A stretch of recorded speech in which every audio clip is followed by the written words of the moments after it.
Energy, alternative sources.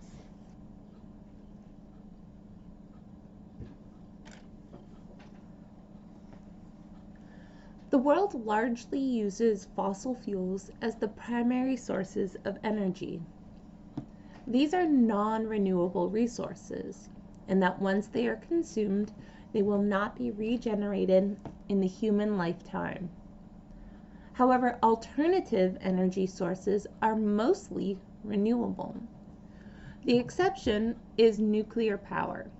The uranium used in nuclear fission may be recycled, but it is non-renewable.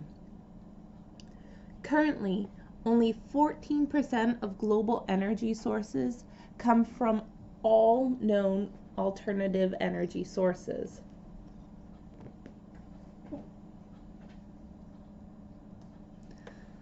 Of the identified, measured, and generated alternative energy sources we have found thus far, we have solar energy, wind energy, biomass energy, geothermal energy, hydropower energy, and nuclear energy. Solar energy is the conversion of a natural nuclear reactor, the sun, for energy. Solar energy is limited by the dispersion of sun. It must cover a large area with solar panels, and it is limited by the intensity of the sun. There's more diffusive incoming solar radiation towards the poles. The advantages of solar energy include clean energy with no hazardous waste, no pollution, including noise. Some additional disadvantages, though, include biological, upfront costs, and natural resource consumption for assembly. The materials needed to extract to make the panels, like steel, glass, concrete, or for large-scale mirrors, which use silver or aluminum, are heavily imported.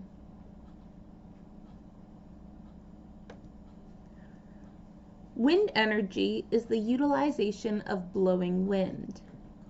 Now, as we recall from our lesson on wind, wind is the result of solar radiation differences. Technically, then, wind energy is a subcategory of solar energy, just as fossil fuels may be considered solar energy. For the premise of this course, however, we'll treat them as separate entities. As wind flows, it pushes blades. The blades spin a turbine, which produces mechanical work, yielding energy that powers a generator. Like solar energy, one of the limitations of wind energy is that wind is generally well dispersed, but it could also be erratic. This can be both beneficial and a drawback. Intervals of increased wind speeds yield higher energy outputs, but it also makes wind energy inconsistent and potentially unreliable. Again, wind energy is clean energy, but requires resource consumption for production, including post-lifetime solid waste.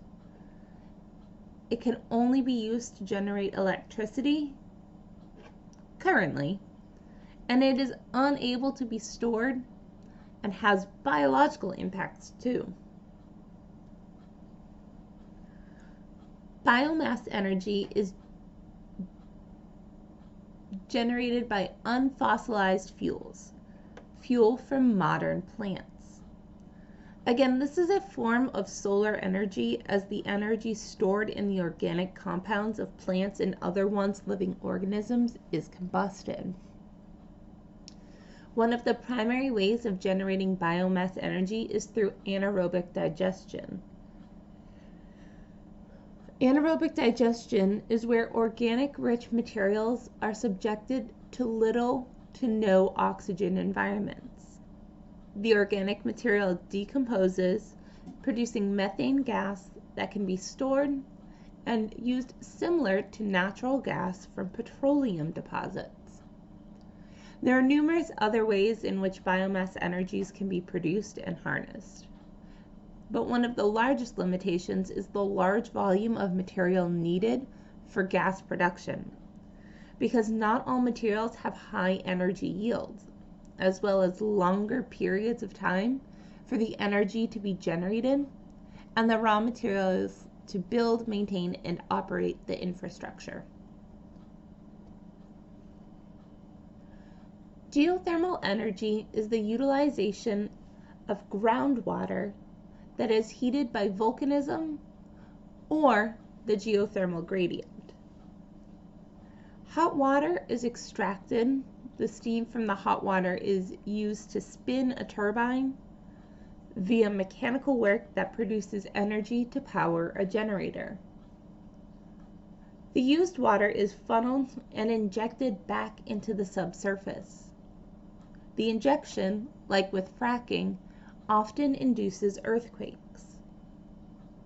One of the biggest limitations to geothermal energy is that the energy must be consumed locally as a form of electricity because it does not store.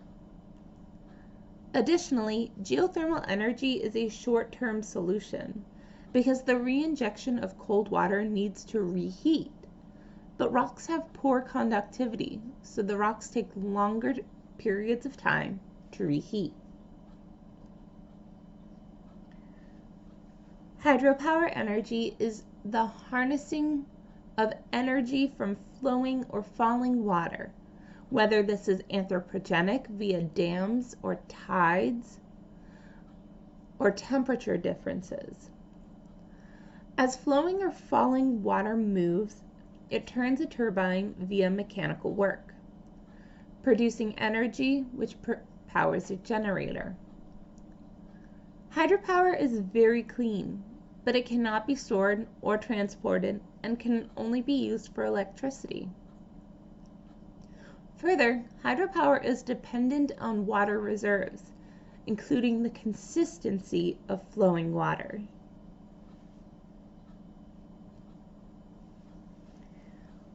Lastly, nuclear energy is the utilization of atom nuclei to generate energy. Currently, only nuclear fission has been successful, where energy is produced from the splitting of a nucleus. The process occurs in a nuclear reactor. The nuclear energy produces heat that is cooled in water to generate steam. The steam is then used to power turbines via mechanical work. Potential drawbacks of nuclear energy include the solid waste that is often stored in secure facilities underground because it is radioactive material and it is technically non-renewable. Recall, many of these energy sources also cost the planet in resources and require energy to manufacture. Food for thought. In our current global energy situation, can we exist in modern life with just one energy source? Just one alternative energy source? Or must we rely on fossil fuels for just a little bit longer? That's all.